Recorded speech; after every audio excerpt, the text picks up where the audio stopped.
What up, this is Rama Screen covering movies, TV, and entertainment, and here's my review of Netflix's new movie, The Swarm. Hey, before you watch my review, please subscribe to my channel, press that like button, and ring that bell so you can get notified whenever I post new videos. And if you would like to help support this channel, please do so at patreon.com/ramascreen. That's patreon.com/ramascreen. Let's rock this. The Swarm is not technically a new movie. It has gone through several international film festival circuits since last year. But Netflix will finally release it globally this weekend. And I recently got to watch it.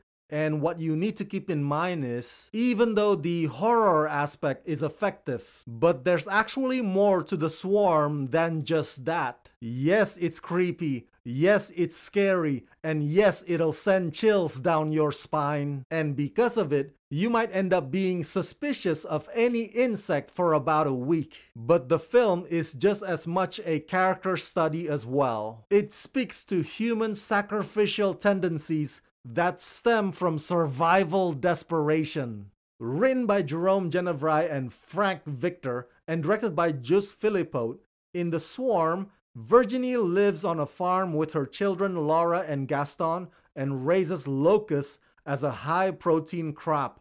Life is hard, money worries, and practical problems are piling up.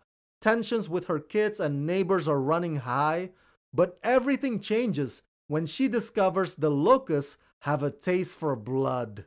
Starring Sulian Brahim and Nathalie Boyer. By the way, no, this film is not a remake of 1978 The Swarm, which I believe was about bees. It would have been awesome though. I totally watched that. But hey, you and I can agree that locusts are always associated with that famous biblical plague. While there is nothing really biblical about this film, flesh-eating, blood-sucking locusts are probably twice more terrifying. And I'm not 100% sure how the filmmakers pulled this off. Perhaps parts of it are CG, but if their goal is to make these creatures look overwhelming and gross, then it's mission accomplished. There are actually three things going on in this film. The first one is it's giving you information about the difficulties of farming locusts, which prior to this, I didn't even know that one could make a substantial livelihood off of this job. So through this film, you can gain a little understanding of what that life is like, how much you can sell them for, what it is that makes them valuable, so on and so forth. The second thing happening is the family drama, which takes a big chunk of The Swarm. This contentious conflict between the mother and her daughter, they don't see eye to eye in terms of either keeping or selling the farm. And the performances of both actresses are very raw and emotionally powerful. And the third thing going on is, of course, the horror. And filmmaker Philippot, in his feature directorial debut here, does a wonderful job with the build-up